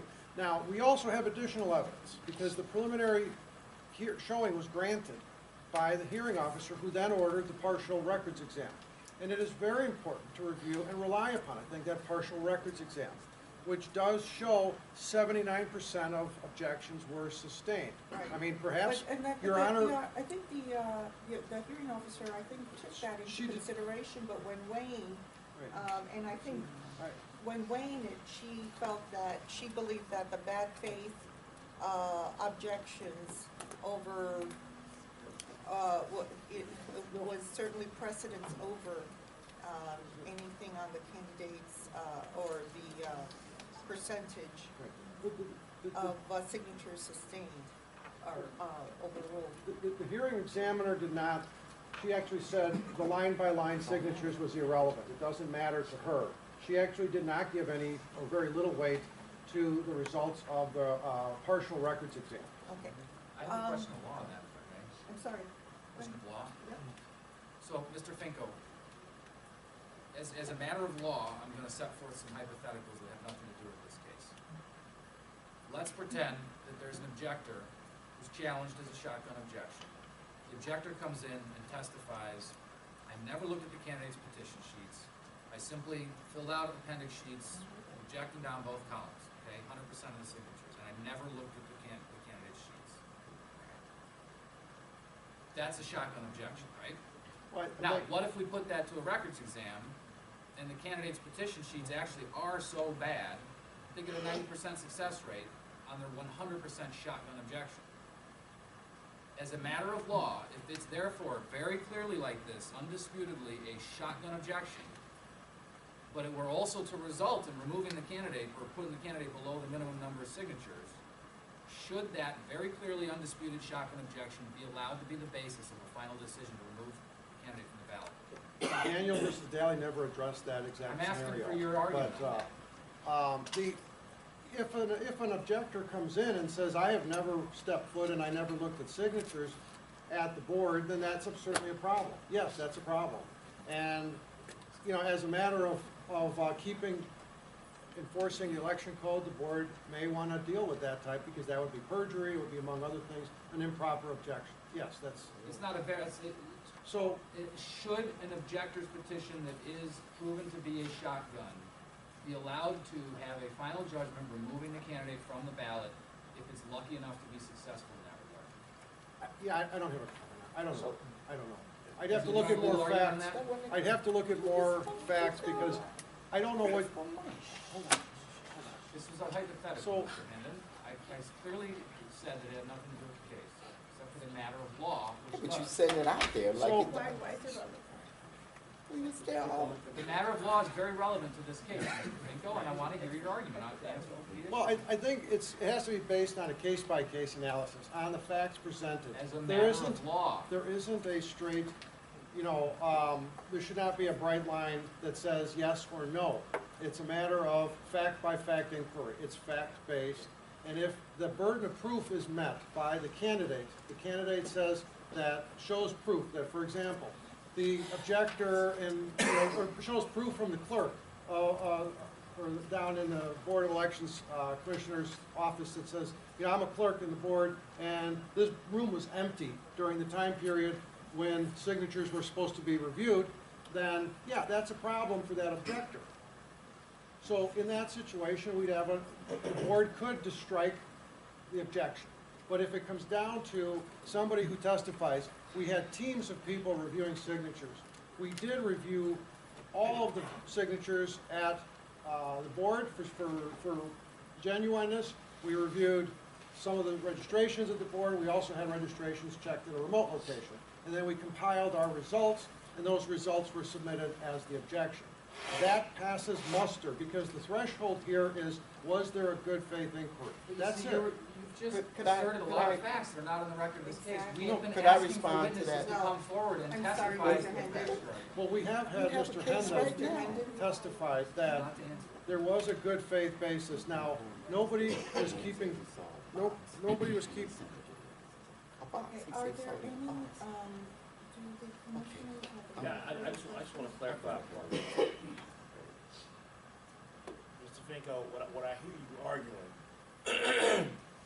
is that there's more than one way to do a record exam. That's what I'm hearing you argue. Okay? That the traditional way of line by line, going checking signatures line by line, that's one way of doing it. And what I'm hearing from the testimony of Mr. Hendon is that there may be another way of doing it that still can be done in good faith. There is software that can check the registrations, Right. not the signatures. The technology now allows for the fact that Yes. there may be a different way to do a record exam, okay? That could still be done in good faith. That's correct. I go back to a question the chair asked earlier that I just want to make sure that we're clear on. Is there any testimony that can be provided to us that can give us testimony that explains how the process that you engaged in is still a good faith objection? Well, yeah, there was, sheets were prepared. Sheets were prepared in the back office where the registrations were. There were additional sheets that were being reviewed at the board. At some point, they're compiled. And the sheets, if we're looking at them, they're compiled. Yeah, maybe there was a sheet that was the same kind, and it was photocopied over, because the same objections were written on both sheets. You're making an argument. I'm trying to understand testimony from the people that are doing it. Yeah, right. Any Because other witnesses The here? other witnesses provide testimony of who have a prior knowledge of having done it, because I will say to you, Mr. Finko, that the fact that these are hand marked and they are so similar lead to the idea that they were photocopied, and so let me finish. Sorry. And so it is upon from the objector's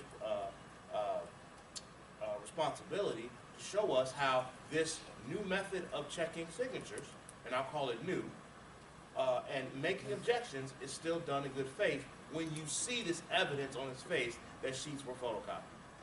And that's all I'm asking. Is there testimony that can be provided that shows us or indicates to this board how sheets that can be seen to be photocopied can still be done in good faith through your new method? Right. Well, okay, so you're arguing, or you're stating that photocopies are somehow illegal, somehow I didn't say that. improper, I somehow didn't say that. No, not Mr. allowed? Pinko, I did not say that.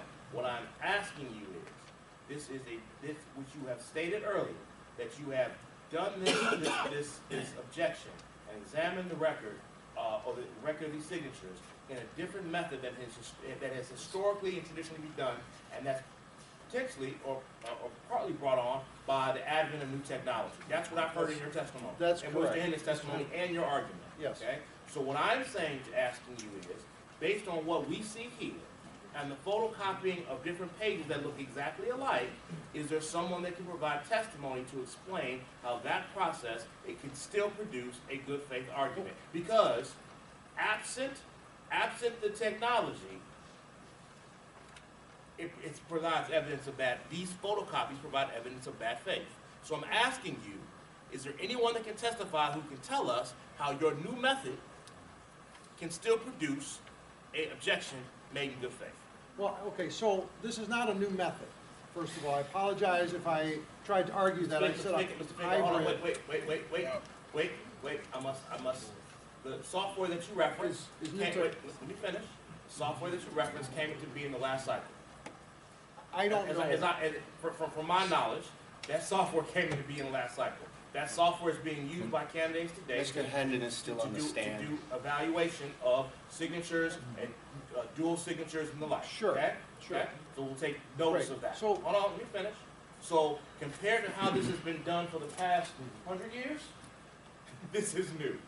And so technology raises new questions. So I'm asking, can someone get on this stand and tell me how this methodology can produce a good faith objection when the evidence in front of us, absent that technology, would indicate that it's a bad faith objection? Well, I respectfully, I'll disagree that the pages, the fact that they are You similar. disagree, I'm asking a question. Yes or no question. Yes or no? So I don't have anybody who can go page by page by page, because that's not how the team kept track of how they reviewed. They were Hold on, given Mr. Pinko, bundles. you don't have to do that. Is there anybody that can take us through a set of pages and tell us that? We don't have anybody that can do Okay. that on a page by page And there's my basis. answer. So, There's my answer. Thank but you. I would like to just rebut that to say the photocopies, if that's what the board determines they are, would be no different than identical pages. Okay, so even if they're identical, and I print up X's on a computer, and I have identical pages, I have 100 identical pages, does that warrant bad faith?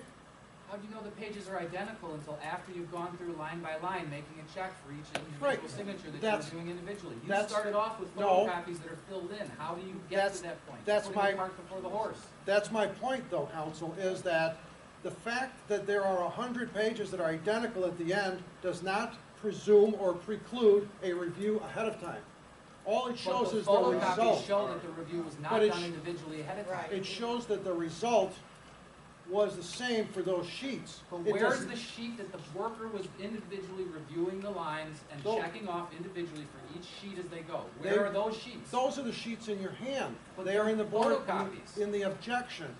Every sheet that is identical was reviewed. They were all reviewed, and the X's were confirmed. The fact that they were similar or identical does not mean bad faith. All it means is that the result of the review was the same for this group of sheets. We So have seen if many I- objections where every sheet is objected, every line on every sheet is objected to. I looked at one last night, because when you get to the end of their petition, these petition sheets are very apparently, all of the signatures are done in one hand, every signature on the sheet. But the thing is, those objectors, they went through one by one, and each sheet, although both have check marks down every column, you hold them up to the light, they're individual sheets, because they were done in good faith, one at a time. All we need is, we keep asking for an explanation. There could be an explanation, we've could been I- hoping to hear it. Could I confer with the team and find out what's going on from, there's somebody who wants to tell me something, I want to find out. If there's somebody that can tell me. You would have conferred Could I just see what they're earlier trying to on. tell me, Your Honor? I just want to know what they're trying to tell me. It Well, might be perfect. Mr. Hernandez, the Don't- problem is that you're still Well, could I be relieved? You're still on the stand. Could I come off the stand to see what they're trying to tell me? No. It might be pertinent. I'm trying to, No, but I think, let it go. They won't let it go. They want a witness. Just let it go. An attorney can go talk to the stand, yeah, can't. that's what I'm The saying. attorney can, I'm Mr. Finkel, comfortable I'll with give you, if you want, I'll give you a minute to. Yeah, let me see what they're trying No, to say. no, Mr. Finkel can, Henry's still on stand. Yeah, He's still on stand. Well, I don't okay? think there's a prohibition against Mr. Hendon coming and talking. He could, Mr. Hendon is still on the stand. And we, he's my consultant Okay, on well, this. I'm done already He's already spoken. said he doesn't have I'm the done testimony we're looking testifying. for, so you I'm need to done go talk to the testifying. people who Can I want get it. off the stand well, and then I I don't could ask think them? that's your prerogative right now because we're here. I'm sorry. And we're, Okay. we may want to continue questioning you, so Okay. that's the problem. Let me step off, please. 1 minute. Okay. Okay? Okay. No. Rick? Mr. Hendon, return to the stand. I don't know the protocol. Okay. You've got decades of experience, sir. Okay, Mr. Hendon, Earl. you just stay. Mr. Hendon, you cannot talk to anyone. You cannot talk to anyone.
If we were gonna identify a witness, I mean, can we just walk down the hall and say, who can testify to this? Oh, you can? All right, let's go. But let's just wait. We're out there discussing We're what in to say. recess right now. I understand, but I want to. We're out there I mean, discussing what to he say. can talk, but I can't. We asked him not to. I just asked him not to. Just tell him, come on.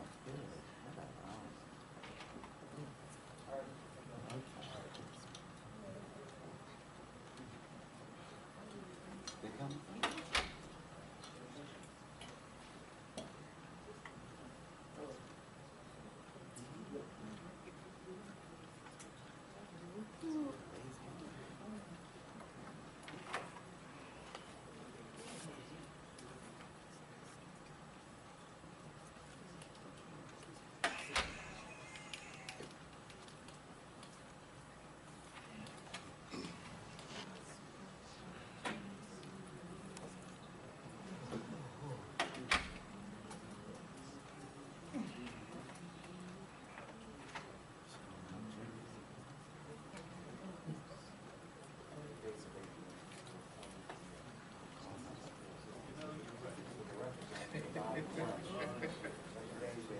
Have you gone past where it triggers the director drives on?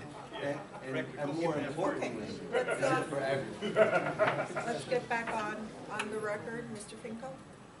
I don't have a witness that can Okay. specifically testify to specific sheets. They would corroborate that there was the review. This was a big team effort and there was indeed review of signatures and registrations. Mr. Okay. Finkel, without reference to specific sheets, can that witness explain how using photocopied sheets to create the objection was still done in good faith? Well, they were not using photocopied sheets. There was not the testimony. Mr. Hendon did not say they were using photocopied Do they sheets. then know, do they have personal knowledge as to where the non-photocopied sheets they filled out, where those sheets ended up?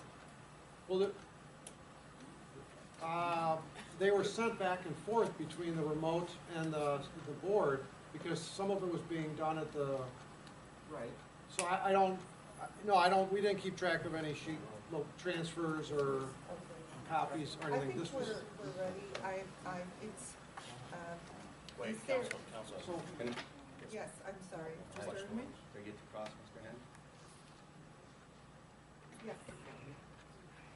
So, Mr. Hendon, you stated that you relied on the greenhouse technology to prepare this objection. Is that correct? Partially correct. Okay. How much did that cost? objection not relevant. I, That is. It's foundational perhaps. what we paid him? I don't, I can I guess. believe it is. It's a tool, it's a technology that they have stated that they relied on for this new way of doing objections. And the cost of that, I will get to the connection. okay, let's move on. How much did it cost? A couple $1,000, Okay. 3,000 or something like that. Okay. And the people who worked off-site checked registration and entered that into the greenhouse software. Is that your testimony? That's not the only thing they did. They had the, Answer that I'm question. trying to Answer answer that question, mister. You're I am- not here to testify to a long They- story. You're here to answer the question that I asked.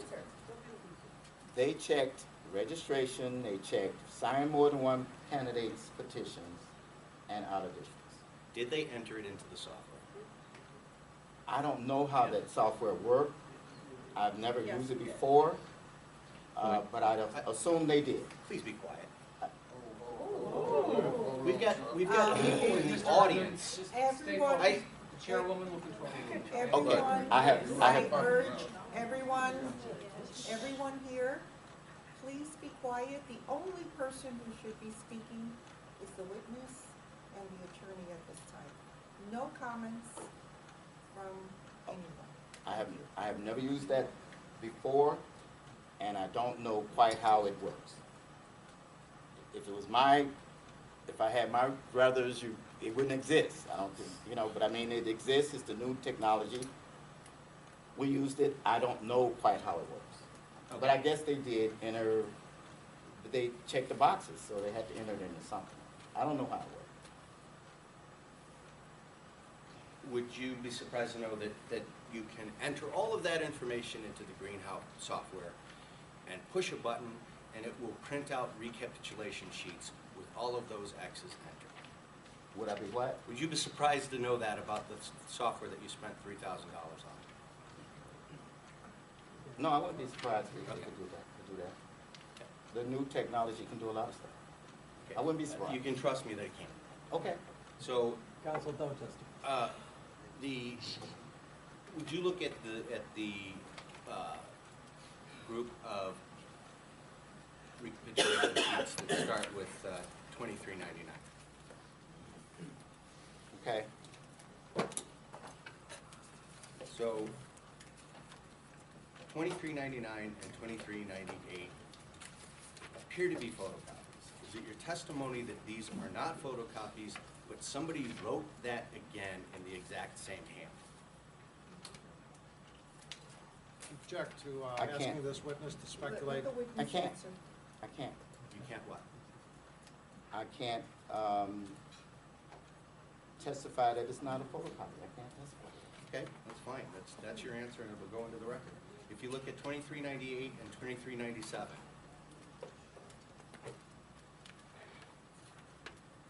Okay, Would you, is it your testimony that the handwritten X's on 2398 aren't photocopied onto 2397, but those are other handwritten X's on a new sheet?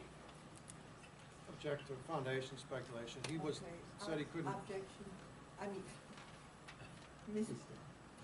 Denied, let the witness just testify. To the best of his knowledge. to the best of my knowledge, I can't say that it's not a photocopy. I can't say it is, I can't say it's not. So, in his Rule 20 motion, the objectors state that you have decades of experience and have a very experienced team of reviewers. Is this the customary way that you prepare objections? Object beyond the scope, it's not relevant. I have never used that, I have never used a new system before. This was a first. So, traditionally, I've never used it before, so I wouldn't have never used it. You just testified that you don't understand the system, you don't know how it works, and that you didn't use it. So how is it that I that had your, a excuse me, team- I'm not done yet, that your lack of knowledge about this didn't preclude this result? You just said, you just testified that you had no knowledge of how the system works. That's But the somehow truth. that's how this happened. I'm not a technical person. They came up with this new system. They said everybody's using it, so we used it. But I don't know really how it works. I don't know. Is it your contention that it's because of this new software, this new technology that you used, that these 150 sheets are identical? Objection, I- this states his that's prior not my testimony. That's not what I I'm said. asking, is it your contention? I didn't reference any No, prior testimony. that is not my contention. I'm not Okay, thank blaming. you. You said that there were 4 sets of review done here, that you had people checking people, checking people. Okay, so of the people on the sheet, how did all of them check these 4 times in 2 days? I never said that these were all the people. This first time I saw this sheet, but these are not all the people we had, and we checked them more than 2 days. We checked them all the way up to the 30th, I believe it was, the last day to file. Do you know which ones were done when the objectors signed their verified objectors petition on the 28th? Because that's the cutoff of what they knew, and that's the cutoff of what they put before this board. So anything you're saying, Do I know how much had Yeah. been done by the time they? yeah. On the 28th, they signed a verified objectors petition, No, I claiming don't. that they had personal knowledge of what I was don't- contained in the objectors petition. I do not know. I'm not done yet. Oh, You okay. stating that you guys did work past the 28th and all the way up to the 3rd. Well, if that is included in that objector's petition that was verified on the 28th, that is a false swearing. And I just wanted to establish what was in on the 28th and what came in after. I have no idea how much Okay. was finished. If I could answer? You said you have no idea, so there's nothing else for you to testify to. I was not finished talking, attorney, if I could You- finish you- my Okay, statement. Mr. Can I Hernandez, finish my finish your statement? Yeah, go ahead. Mr. Hernandez? I know. I mean, it's frustrating. I have no idea how much was completed. I didn't even know that, the 28th date was the date on the objector's, petition. But we were not finished. We were still going, and that's the truth. We weren't finished on the 20th. But we had gone a long way through, you know, why it was I done. would like why- to ask my question and have the question answered. Every question of mine Mr. is Henry. I don't know how much, opportunity for I don't Mr. know how Hernandez far we were. to I don't know how So, far. I'm looking at the objections, and Ronisha Dobine, Melvin Gunn, and Carisha Carriel, each signed in front of Mr. Finko as the notary public on November 28th, Correct. that they swore that they reviewed and compared the voter registration records in this matter, and that the objections in the petition were made in good faith based upon such review, and so forth and so on. That's where the November 28th date. I understand now. Okay. Right. So I don't know how far we had gotten, but I'm not gonna sit here and testify that we were done, because we were not finished on the 28th. Madam Chair, I also just direct your attention to who the notary was. Yes, Mr. Finko. I mentioned that. Okay. Do you have anything more? Just Yeah. So you testified that copies of these petitions that had been filled out previously were copied at Kinko's and Staples and at the King Drive. Is it- Oh, yes. Okay. Why? What? I don't understand why. Why Well, would they you had to need be to make a copied copy of somewhere. them if they were already filled out?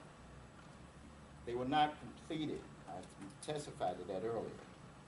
We made copies, they were in three different locations, and then we culminated it at the end. Okay, so you made a copy of a sheet so that it could be completed at another location. Is that what you're saying? Well, not necessarily that's the only reason, but yeah, I mean, that's what we did. So you copied the sheet, and you took the copy to another location, and it was completed at another location with the rest of the objections on that sheet? Yes. Yeah, What? no.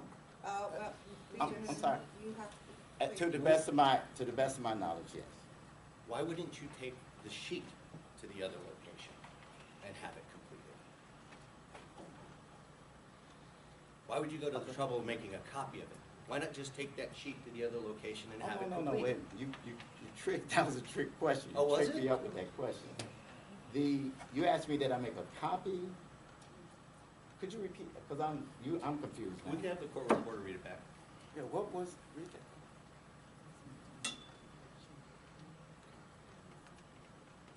So you copied the sheet and you took the copy to another location and it was completed at another location with the rest of the objections on the sheet? No, I didn't say that.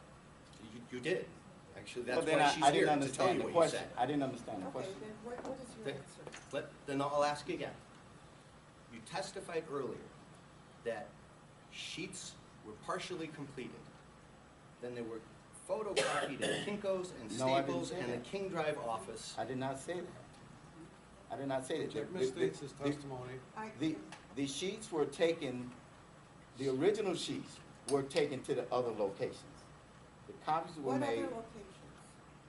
we had 5120 King Drive, and different people took sheets home to do the work that they could do from home. I never testified that we made copies and then took them to other locations. They had the original worksheet. I believe If I that's what the testified, transcript will then show. I didn't understand the question. That wasn't what I was trying to say. I didn't say we made copies and then took them elsewhere. But we did split up the stuff and I sent it to different people. So they did go elsewhere. Yeah, they went elsewhere, but they were the originals. Mr. Henry, did you ever make copies of one sheet that was already marked up? Did you already make copies? Were there instances where you made copies, and let's use 2399 as an example? And you made various copies and you redistributed those copies to other people to check against the board records? No, not myself. I had other people working on them, I can't testify for them. Okay, I think we've heard the evidence. Is there anything further? If there isn't, is there a motion to deny the Rule 20 motion and to overrule the objections to the candidates' nomination papers and find that the candidates' nomination papers are valid and adopt the hearing officer's recommendation and report? So moved. Is there a second? Second. All those in favor? Aye. Motion passes, and it is therefore ordered that the objections of Carisha Cariel, Melvin Gunn, and Ronisha Jobin to the nomination papers of LaShawn K. Ford, candidate for the office of mayor for the city of Chicago, are hereby overruled, and said nomination papers are hereby declared valid, and the name of LaShawn K. Ford, candidate for the office of mayor of the city of Chicago, shall be printed on the official ballot for the general municipal election on February 26, 2019. Thank you, gentlemen. That having been a final decision, Thank you. pursuant to section 10-10.1 of the Illinois Election Code, the 5-day period for filing a petition for judicial review will begin today, because we will be depositing the final written decision into the U.S. mail today. However, if the parties would like to stick around, we can get you a photocopy of that decision and serve it upon you here today, so that you don't have to wait for the mail to arrive.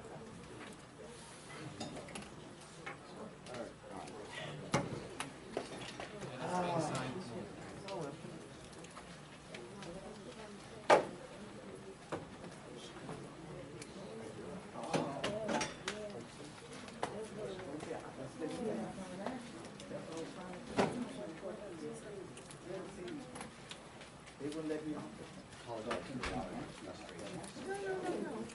Okay, you know what? I don't know. Don't want this guy.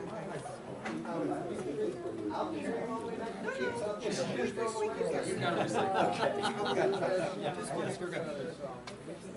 Take all these copies. If you look that way, I'll sneak mine. No, Take them back. we usually go through these really We fast. will now Yeah. proceed.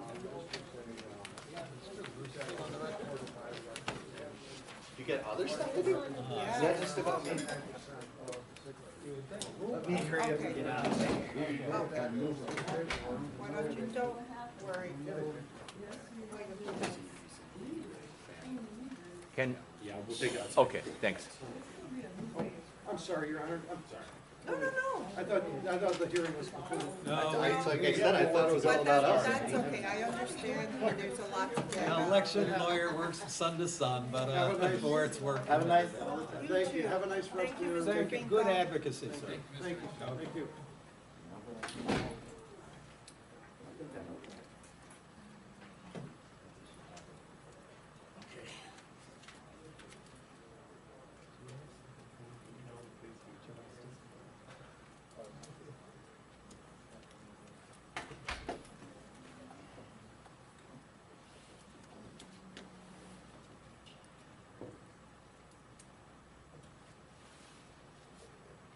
Did you bring, Mr. Erdman, that box, did you bring something to, or you just carry that? No? It's just the gun show. Excuse my laughter.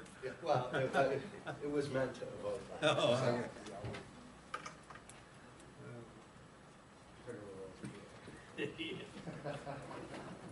Yeah.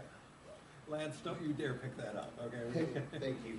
I'll be here all the time.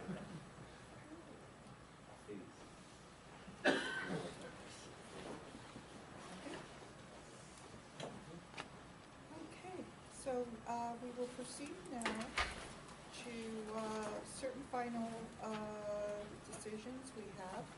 And I will be taking these again out of order. The first, one is a, number 5, Inglesa Tony versus Larry G. Nelson, 19 EB ALD-045, candidate for the 24th ward. In this case, the candidate has withdrawn. Is there a motion to grant the withdrawal and adopt the hearing officer's report and recommendation? So move. Is there a second? Second. All those in favor? Aye. Motion passes, and the candidate's name will not appear on the ballot. Next, we have two objector withdrawals. The first is Lily Yarber versus Linda Hudson, 19 EB ALD-040. Candidate for the 8th Ward, and Joan Hollingsworth versus Rebecca Janowitz, 19 EB ALD-080. Candidate for the 43rd Ward. In these cases, is there a motion to grant the objectors' withdrawals and adopt the hearing officer's reports and recommendations? So moved. Is there a second? Second. All those in favor? Aye. Motion passes, and Linda Hudson and Rebecca Janowitz names shall appear on the ballot. In the next group of cases, we have objections overruled.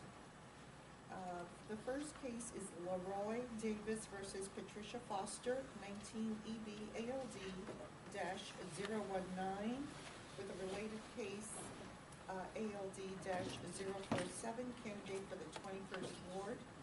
Yolanda L. Hoskins versus Kresse Taliaferro, 19 EB ALD-021. There's a related case, 070, Alderman for the 070 and 069. And Mr. Taliaferro is a candidate for the 29th Ward. Juan Calderon versus David Herrera, 19 EB ALD-029, candidate for the 26th Ward. Deborah Parker and Geralda Morgan versus Teresa Seal, 19 EB ALD-047, with a related case of ALD-019. I'm sorry. The candidate name, you misread it. I think the candidate is Patricia Patricia Foster according to Foster. the agenda. No, no, it's wrong. My apologies. Okay, and the candidate's name is Patricia Foster? Patricia Foster, Yes, Alderman that's- 24. That is correct, my apologies. Deborah Parker and Parker and Geralda Morgan versus Patricia Foster. Correct. 19 EB ALD-047. There is a related case, 019, candidate for the 21st Ward. Juan Calderon versus Teresa Seal, 19 EB ALD-055, with a related case, 153, candidate for the 26th Ward. George McKinley versus DeAndre Rutuez, 19 EB ALD-084, candidate for the 37th Ward. Elaine LaRosiliere versus Elizabeth Skidlowski, 19 EB ALD-092, related case 108, candidate for the 44th Ward. Gina Zuccaro and Emma Jean Robinson versus Miguel Bautista, 19 EB ALD-129, candidate for the 28th Ward. Kevin Bailey versus Gennard Newell, 19 EB ALD-131, candidate for the 20th Ward.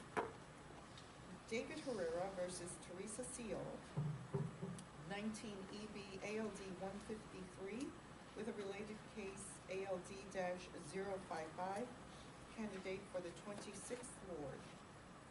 And Carisha, is there a motion to overrule the objections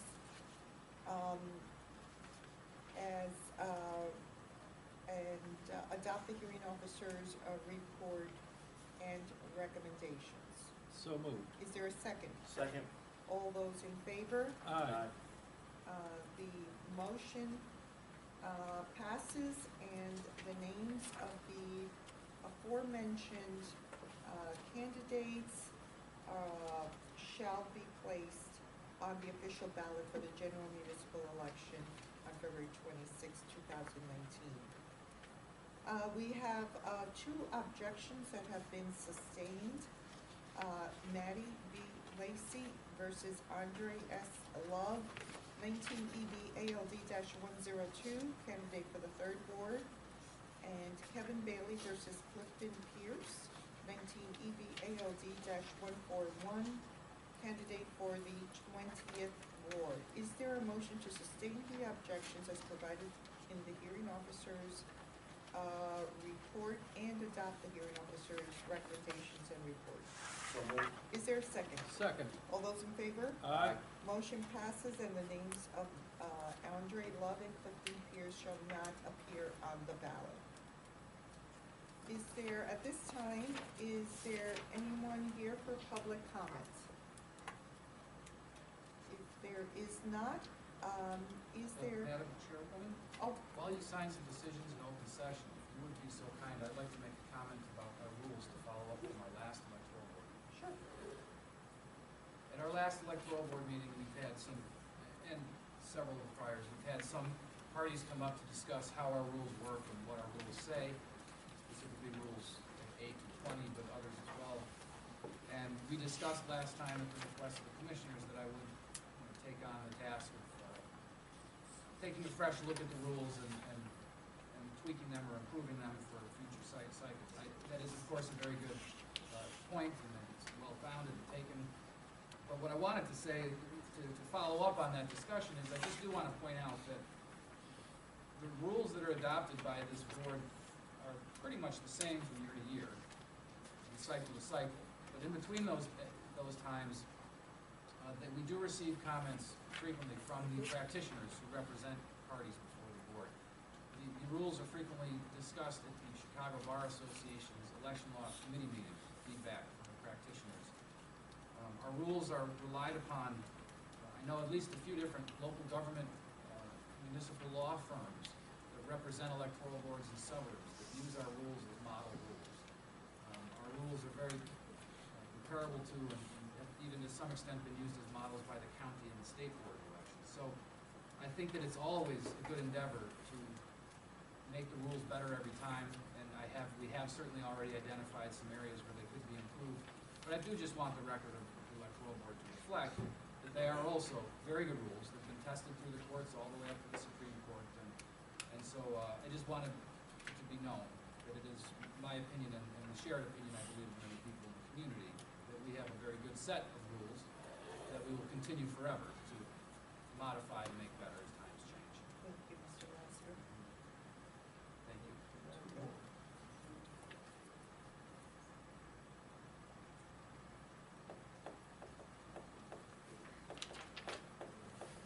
Okay. Today's decisions have been signed. Thank you. Is there a motion to recess at the call of the chair? So moved. Is there a second? Second. All those in favor? Aye. For recess, thank you.